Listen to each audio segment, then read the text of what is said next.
Comment diagnostiquer les maladies cardiaques? Le diagnostic des maladies cardiaques est une tâche réservée aux professionnels de la santé, par des examens complémentaires conçus à cette fin. Quelles sont les méthodes utilisées? Découvrez-les sans attendre. Lorsque les médecins lui diagnostiquent une maladie cardiaque, le patient doit faire face à la nouvelle qui lui est annoncée. Mais il doit aussi prendre en compte les changements de style de vie que cela implique. Car au-delà des traitements médicamenteux, pour une arythmie cardiaque par exemple, le régime alimentaire tout comme l'exercice physique seront des outils pour contrôler ce type de pathologie. Une pathologie cardiaque concerne la zone du cœur. À la différence des maladies cardiovasculaires, qui incluent également les artères et les veines. En plus de l'arythmie, on peut citer d'autres exemples comme la dilatation du muscle cardiaque, les infarctus et l'insuffisance cardiaque. Quand la pathologie touche les valves internes, on peut citer les sténoses et les prolapsus. On va avoir recours aux mêmes méthodes complémentaires pour la majorité de ces troubles. Le diagnostic d'une maladie cardiaque consiste en général à suivre les étapes d'un protocole qui implique plusieurs examens, du plus simple au plus complexe. Nous vous les détaillons ici. Quels tests peuvent diagnostiquer une maladie cardiaque? Comme il a été dit plus haut, les méthodes complémentaires pour diagnostiquer une maladie cardiaque sont les mêmes pour plusieurs pathologies. Un électrocardiogramme permet par exemple de détecter une arythmie et un infarctus, bien que ces pathologies soient différentes. Électrocardiogramme. Un électrocardiogramme, ECG, est un enregistrement électrique de l'activité du muscle cardiaque. Grâce à des électrodes placées à l'extérieur du corps, on peut percevoir les variations électriques émises par les battements du cœur. Elles proviennent du système interne, qui contient le tissu cardiaque et commande le battement.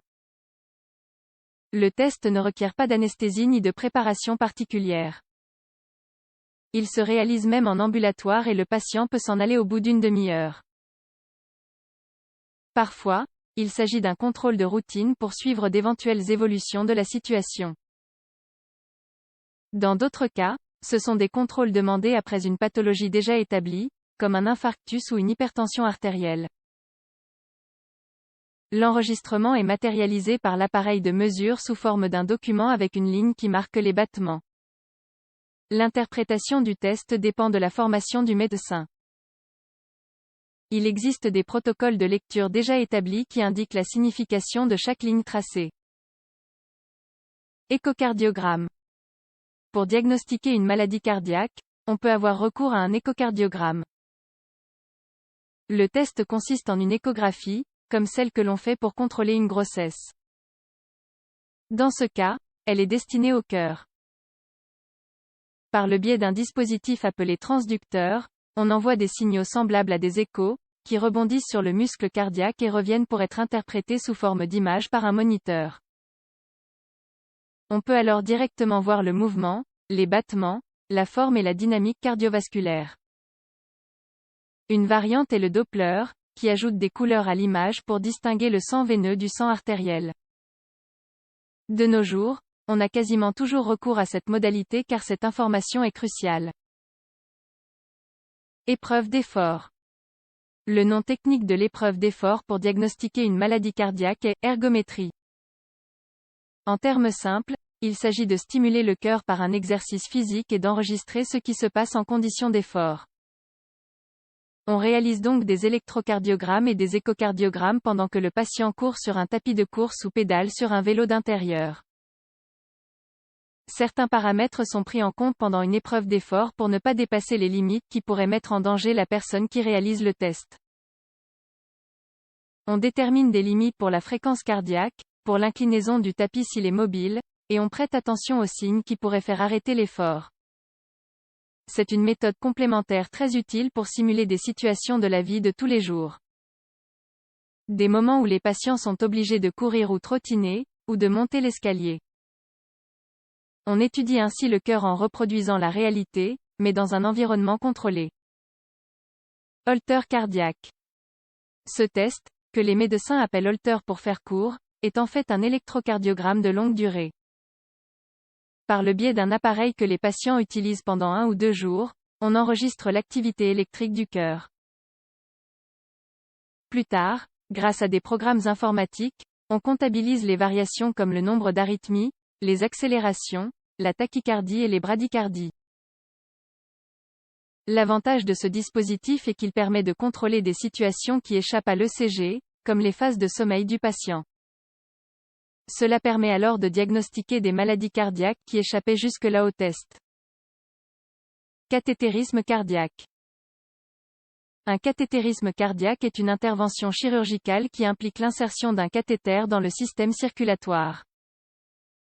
L'accès se fait souvent par les membres supérieurs ou inférieurs, jusqu'à arriver au cœur avec le dispositif, qui peut prendre des mesures ou injecter des colorants radiographiques.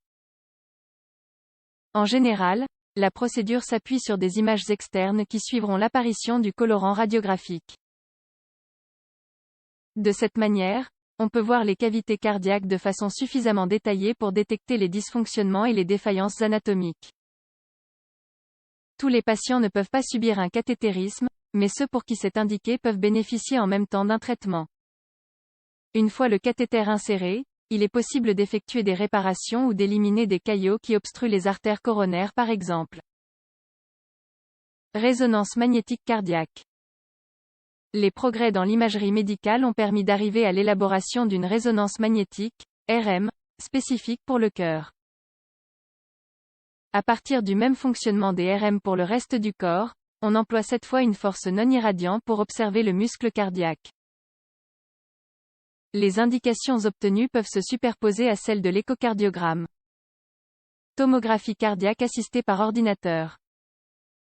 La tomographie axiale calculée par ordinateur, TACO, reprend les principes fondamentaux de la TACO du corps, mais elle est uniquement appliquée au tissu cardiaque. Elle utilise les rayons X, comme la radiographie, pour générer des images du thorax et apporter des informations majeures. Le patient s'allonge sur une table qui est insérée dans un tube à travers lequel les rayons X seront émis. Réduire le risque de maladie cardiaque. Au-delà de diagnostiquer les maladies cardiaques, il est important de les prévenir.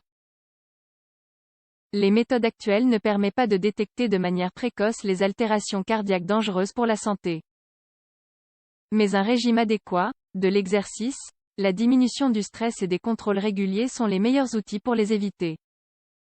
En termes de régime alimentaire, il convient de rappeler qu'il a été prouvé que privilégier les légumes plutôt que la viande, et inclure des aliments naturels, non transformés et riches en oméga-3, permet de protéger la santé cardiovasculaire. En ce qui concerne l'exercice physique, les études scientifiques s'accordent à dire qu'une séance de sport pratiquée régulièrement, d'une durée comprise entre 30 et 60 minutes, est suffisant pour diminuer le risque. Pour réduire le stress, il existe diverses techniques allant de la respiration profonde au yoga, en passant par la méditation et la pleine conscience. Chaque personne a une affinité pour l'une ou l'autre en fonction de sa personnalité et de son contexte culturel. Enfin, des contrôles réguliers avec des professionnels du corps médical s'imposent, au moins une fois par an. On recommande un électrocardiogramme par an aux adultes, bien que les personnes diabétiques et les athlètes de haut niveau doivent les réaliser à une fréquence plus rapprochée, tous les 6 mois. Si tout cela ne suffit pas, il sera nécessaire d'effectuer une méthode complémentaire parmi celles énumérées pour arriver au bon diagnostic. En cas de doute, il est préférable de consulter un médecin, surtout s'il y a des symptômes d'alerte.